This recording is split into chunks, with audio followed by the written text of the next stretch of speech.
Thanks again for checking it as we take a look at your national coast-to-coast forecast. This is our last full week of March coming up now, and it will still be snowy for some. Maybe not quite as wild in the Northeast this week as it has been in the last 3 weeks of March. I know we've had 4 big snowstorms since the beginning of the month, but this week will be a little quieter.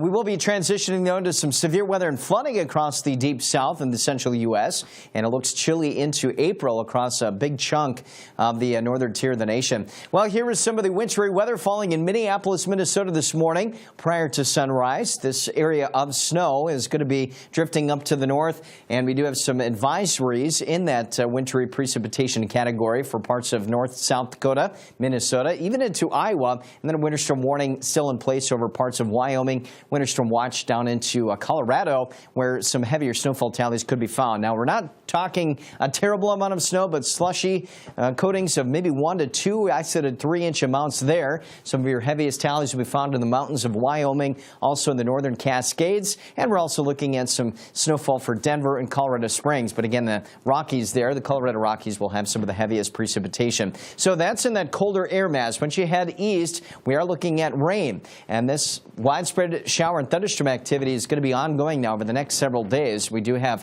flood watches that have been posted from Illinois down to parts of Oklahoma, and within this particular zone, we could be looking at 2 to maybe 4+ inch liquid tally just through midweek, and we're going to continue to see the rain. So again, flooding is certainly going to be an issue within these areas. On top of that, we could be looking at severe weather from Oklahoma City to just north of the San Antonio region, and then that threat does shift a little bit farther south to include Arkansas and to western Texas, and we'll continue to see the severe threat yet into our Wednesday. But fire weather concerns remain elevated across New Mexico today, thus the red flag warnings. Have a good one.